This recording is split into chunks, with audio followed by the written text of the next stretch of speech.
Hello everyone, हम पढ़ रहे हैं सीटेट के प्रीवियस ईयर क्वेश्चंस और हमने लिया है दिसंबर 2024 का पेपर। हम डिस्कस करें मैथ्स।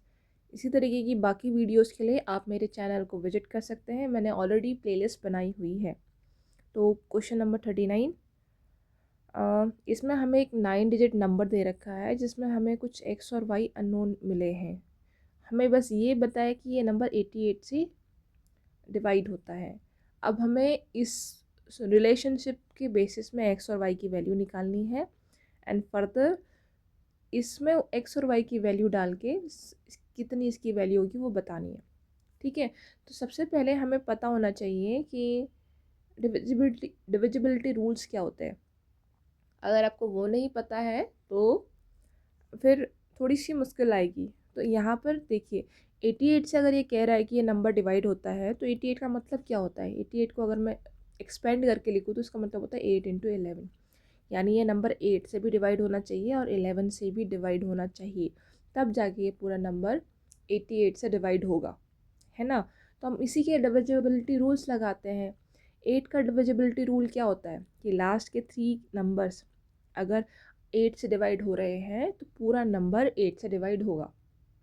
ठीक है, तो हमें पूरे नंबर की टेंशन नहीं लेनी, हम बस लास्ट के 3 नंबर्स को चेक करेंगे। अगर ये डिवाइड हो रहे हैं तो पूरा नंबर डिवाइड होगा। और 11 का क्या है, 11 का थोड़ा सा एलेबोरेट होता है उसमें। मतलब जैसे मान लो ये नंबर है, दूसरे नंबर पर ट्राई करवा रही हूँ आपको मैं, 2 3 6 8 2। मान लो ये नंबर है हमारा, इसको हमें चेक करना है कि 11 से डिवाइड होगा कि नहीं होगा। हम क्या करेंगे, हम ऑड प्लेसेस को अलग से ऐड कर देंगे। तो 2 + 6 + 2 कितना हो गया, 10। ओके, और इवन प्लेसेस को अलग से ऐड कर दो, 8 9 10 11। ठीक है जी, अब इन दोनों को माइनस कर दो। ठीक है, 11 - 10 कितना आएगा, 1। अब जो ये 1 आया है ना, ये 1 नहीं आना चाहिए, ये आना चाहिए या तो 0 या फिर 11 या 11 का कोई मल्टीपल। ठीक है, अगर ऐसा आएगा तब ही ये नंबर 11 से क्या होगा, डिवाइड होगा। तो अब मैं बोलूँ कि अगर मुझे इसको बनाना है कि 11 से डिवाइड करता हुआ बनाओ तो ये 0 आना चाहिए, इसको मुझे 11 करना है इस 10 को। तो 6 2 2, इसको मैं अगर 3 कर दूँ तो ये 6 + 3 9 10 11 हो जाएगा और 11 - 11 0। तो अब ये नंबर 11 से डिवाइड होगा। समझ गए, ये सिंपल सा डिविजिबिलिटी रूल है 11 का। अब यही चीज़ हम यहाँ पर लगाते हैं इस नंबर पे। पहले तो 740y ये 8 से डिवाइड होना चाहिए। चलो जी डिवाइड करके देखते हैं। अब 8 9 या 72 होता है ना, टेबल तो आनी चाहिए आपको। देखिए माइनस करेंगे तो कितना बचा नीचे, 2। ये y उतर गया, 2 और y। अब देखो सिम छोटा सा ही है, 8 3 या 24 होता है, तो y अगर 24 हो तो ये पूरा नंबर डिवाइड हो जाएगा। क्या इसके अलावा कोई जगह होती है, नहीं। सिंपल सी बात है। अब 8 का टेबल लिख के देख लो, 8 1 8, 8 2 16, 8 3 24, 8 4 32। तो 2 जिसमें स्टार्टिंग में हो तो एक ही नंबर है ना, तो y की जो पॉसिबल वैल्यू है वो कितनी आ गई, 4। कि अगर y अगर 4 हो तो ये नंबर पूरा 8 से डिवाइड होगा। तो ठीक है जी, y की पॉसिबल वैल्यू अगर हमारे पास आ गई 4। अब इस नंबर को ज़रा दोबारा लिख ले, कितना बनेगा, 565। x के हमें पता नहीं, और 9274, फिर 4 होना चाहिए y की जगह। ओके जी, अब देखिए, अब हमें इसमें अप्लाई करनी 11, क्योंकि 8 का अप्लाई करके हमने y की वैल्यू तो निकाल ली। x की वैल्यू कहाँ से आएगी, ये आएगी 11 के डिविजिबिलिटी रूल से। ठीक है, तो हम ऐड करते हैं ऑड टर्म्स और इवन टर्म्स को अलग अलग। इनको ऐड करना है पहले, जंप मारिए एक एक नंबर छोड़ के।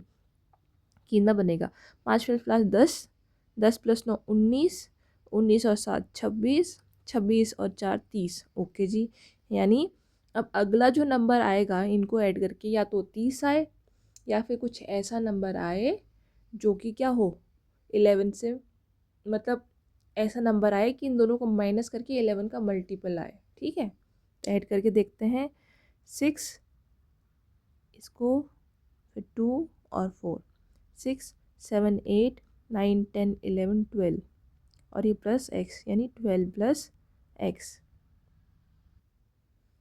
इन दोनों को माइनस कर लेते हैं।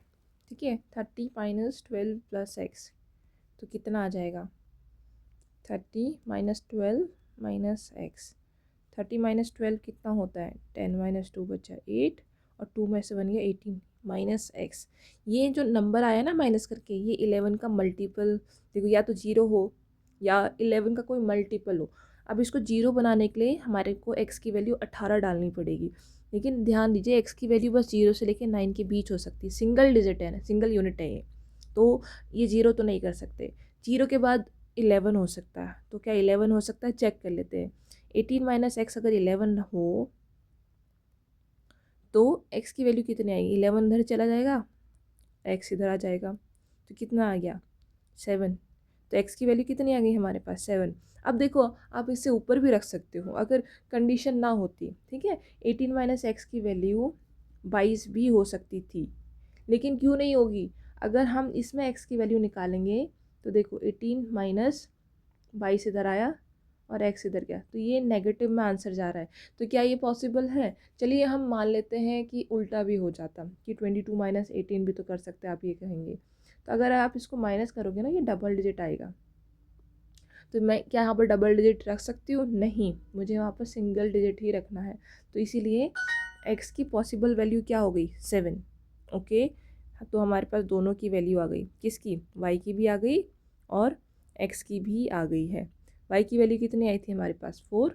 एक्स की वैल्यू आ गई 7। बस अब इसमें आप वैल्यू डालिए। 2 7 जा 2 इंटू 7 प्लस 3 इंटू 4 कितना हो गया? 14 प्लस 3 4 जो 12 26। ये रहा इसका सही आंसर। आई होप आपको ये समझ आया हो कि इस क्वेश्चन को कैसे करना है।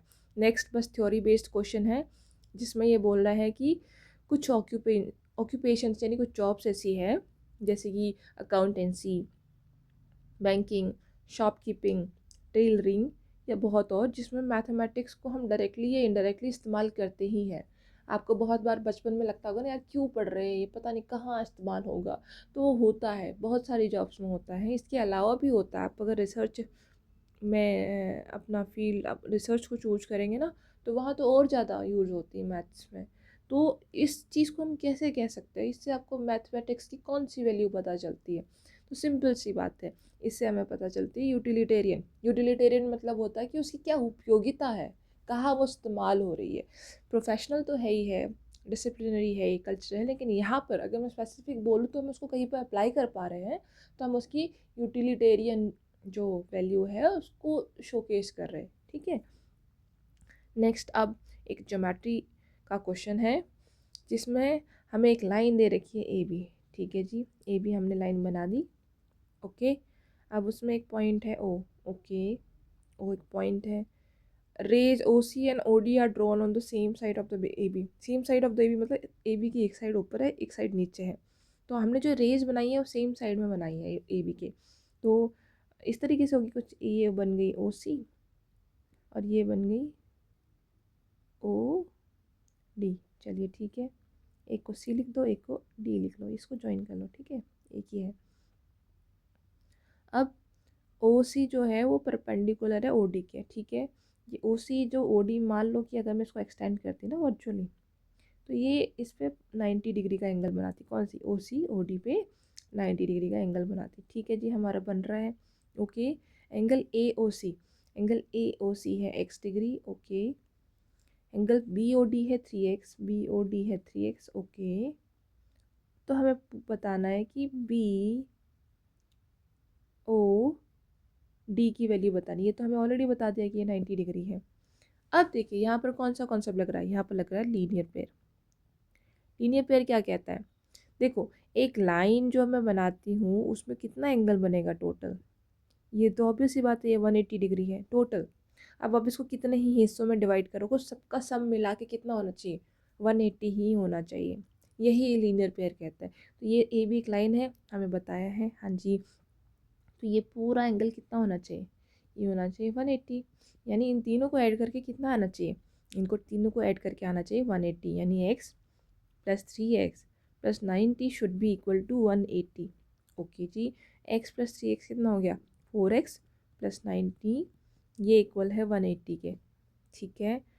तो 90 इस तरफ चला जाएगा तो माइनस का बन जाएगा, 180 माइनस 90 यानी 90।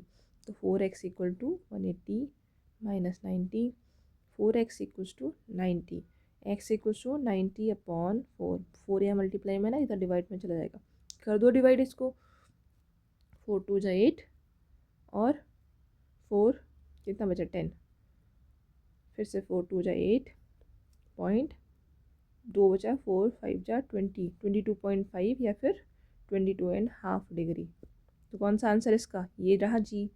कितनी आई BOD की वैल्यू, 22.5, सॉरी हमने कुछ गलती करी है, ये तो x की वैल्यू आई है, हमारा BOD है 3x, तो 3x करेंगे हम अब, 3x करके वैल्यू देखिए, यही आपने फंसाने के लिए कर रखा है ना, फंसीएगा मत जैसे मैं फंसी। 3 इंटू एक्स कितना हो जाएगा, 3 इंटू 22.5, तो 3 2 जा 6, 3 2 जा 6 और हाफ हाफ मिला के कितना बन गया 1, 67 डिग्री। ये रहा इसका आंसर, मोस्ट जो प्रोबेबल है वो आंसर, ठीक है, वरना तो ये 67 आना चाहिए, हाफ प्लस हाफ, रुक जाइए मैं गलती कर रही हूँ, हाफ तो हाफ ही आएगा ना, 67.5 डिग्री, बस हो गया, यही आंसर है। कंफ्यूज नहीं होना है, इजी क्वेश्चन है, बस भूलना मत, जल्दबाजी मत करना। BOD की वैल्यू 3x है, मैंने सीधे x लगा दिया था, ठीक है, ये गलती आपसे भी हो सकती है, इसलिए इसको ध्यान से करना है बस। नेक्स्ट थ्योरी बेस्ड क्वेश्चन है for teaching addition of integers at upper primary stage, यानी जिसके हम क्वेश्चन सॉल्व कर रहे हैं उस चीज़ के, कौन सी इनमें से ऐसी मेथड है जो सबसे लीस्ट यूज़फुल होगी। अब देखो, आप इंटीजर्स एडिशन सब्ट्रैक्शन दिखाएंगे, तो सबसे यहाँ से स्टार्ट करते हैं, नंबर लाइन तो आपको दोनों ही दिखते हैं, 1 2 3 और इस तरह -1 -2 -3, तो विजुअल रिप्रेजेंटेशन आपका हो सकता है फिर भी, कि आप बोलो कि आपके पास कुछ नहीं है, फिर आपको 2 और दे दिया तो 2 जम कर दो, तो ठीक है, आपको पता है आंसर 2 है। फिर आपने कहा इसमें से आपने 3 माइनस कर दिए, तो 1 2 3 यहाँ पहुँच गए, तो आपको पता है आपका आंसर -1 है। तो आप बच्चों को सिखा सकते हैं नंबर लाइन की हेल्प से, तो नंबर लाइन तो हमारे लिए हेल्पफुल रहेगी जी, ठीक है। अब आपने बोला दूसरा स्टेयर्स, ये रहे स्टेयर्स, तो आप क्या करोगे, इसको 1 2 3 मान लो, 0 1 2 3 4 कर सकते हैं। आपके पास कुछ नहीं है, फिर आपने उसको कुछ 3 चीज़ें दे दी, तो 1 2 3 यहाँ पर क्यों, आपको पता आंसर 3 है। फिर हमने बोला आपने 2 चीज़ वापस ले ली, 1 2 कितना है आंसर 1, तो स्टेयर्स भी हेल्पफुल है। उसी तरीके से अगर आप लिफ्ट भी करोगे, लिफ्ट में भी बटन्स होते हैं ना, तो लिफ्ट भी यूज़फुल है एडिशन ऑफ इंटीजर्स या सब्ट्रैक्शन ऑफ इंटीजर्स के लिए। लेकिन जो चार्ट पेपर है ये सिंपल हो गया।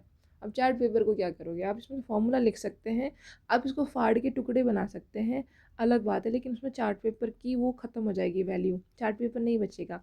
बाकी चीज़ों को तो हमने तोड़ा या फाड़ा नहीं ना, तो इसलिए सबसे लीस्ट यूज़फुल कौन सा रहेगा इसमें से, चार्ट पेपर वाला मेथड यूज करने को आप वो भी कर सकते हैं, लेकिन लीस्ट यूज़फुल पूछा है ना, तो हम बताएंगे हाँ जी हमारा चार्ट पेपर लीस्ट यूज़फुल है।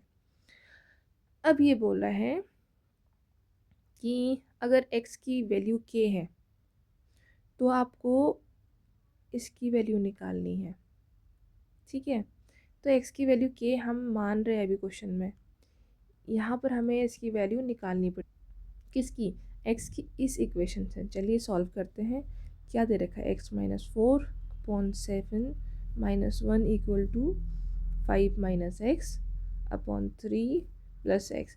देखिए, कभी भी क्वेश्चन को देख के डरना नहीं है, क्वेश्चन इजी होता है, बस थोड़ा टाइम टेकिंग हो सकता है, तो इसलिए डरना नहीं, आप सही करेंगे, ठीक है। यहाँ एलसीएम लेंगे और यहाँ भी दोनों जगह हम एलसीएम ले लेंगे, ठीक है। यहाँ बन गया 7, इसका तो x -4 ही आएगा, और ये 7 बन जा 7 बन गया, ठीक है। यहाँ आ गया 3 एलसीएम, इसका बनेगा 5 - x ही। अब ये क्यों आ रहा है, 3 1 जा 3 होता है, 1 × 5 - x 5 - x ही होगा, समझ गए। और इसका एलसीएम अपॉन 1 होता है, तो 1 3 जा होता है, 3 × x करेंगे, फिर कितना बन जाएगा 3x। समझ गए ना मैंने ऐसे क्यों किया है, ओके। अब x -4 - 7 कितना बन जाएगा, x -11 upon 7 equal to 5 - x + 3x कितना बन जाएगा, 5 + 2x माइनस हो जाएगा अपॉन 3, क्रॉस मल्टीप्लाई कर लो, तो ये बन जाएगा 3x - 33 equal to 35 + 14x, okay. अब ये 3x इस तरफ डाल देते हैं, 14x माइनस हो जाएगा ये, और -33 इस तरफ आएगा तो -35, ठीक है। 14x माइनस 3x कितना आ गया 11x, ओके। और 5 दोनों 5 6 7 8, 5 और 3 3 6 68, ओके। तो x की वैल्यू कितनी आ गई यहाँ से, x की वैल्यू आ गई हमारी -68/11, 68 है। चलिए, हो सकता है कहीं पर मुझसे कैलकुलेशन मिस्टेक हो रखी हो, लेकिन मैं आपको मेथड सिखा रही हूँ मोर और लेस, और जल्दी करने में हो सकता है सेम मिस्टेक आपसे भी हो जाए। अब बस इसमें वैल्यू डालिए आप, 11 इंटू एक्स की वैल्यू k है, तो x की जो भी वैल्यू आएगी वही k की वैल्यू हो जाएगी। k की वैल्यू कितनी है -68/11 प्लस 18 होल अपॉन 11 इंटू -68/11 -12। देखो, मैं अगर डर जाती ना वैल्यू से, यहाँ पर तो सीधे सीधे 11 से 11 कैंसिल हो रहा है, कैंसिल हो रहा है, बस कितना बचा -68 प्लस 18 होल अपॉन में -68 -12।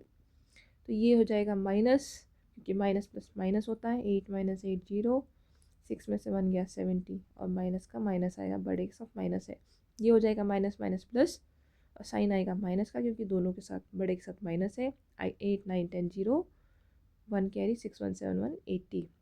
तो बस कितना हो गया, 0 से 0 कैंसिल, माइनस से माइनस कैंसिल, तो ये आ रहा है 7/8। कहीं पर हम गलती कर रहे हैं, अच्छा ये माइनस होना था ना, ये 7 नहीं है, माइनस है। देखिए ये बचेगा 60/60 नहीं 50, 6 - 1 5 होता है ना, तो कितना आ गया आंसर 5/8, ये रहा। क्रॉस चेक करना है, जैसे मुझसे गलती हो रही है आपसे भी गलती हो सकती है, ठीक है। तो ये नहीं होता कि कोई एक्सपर्ट है, बस आप लास्ट में सही आंसर तक पहुंच जाइए कैसे न कैसे। नेक्स्ट क्वेश्चन करेंगे अगली वाली वीडियो में, क्योंकि वीडियो लंबी हो रही है, मैं अपलोड नहीं कर पाऊँगी। आपको कोई डाउट है या आपको लगता है कि कोई पर्टिकुलर आपको टॉपिक समझना है, तो प्लीज़ मुझे कमेंट करके बताइए। और keep learning, keep growing, work hard. किसी को मौका मत दीजिए ये बोलने का कि यार तेरा ज़्यादा पोटेंशियल था, तू करता नहीं है। आपका पोटेंशियल है, लेकिन आपको खुद को इज्जत देनी पड़ेगी, खुद समझना पड़ेगा मुझे करना है। चलिए फिर मिलते हैं, बाय बाय।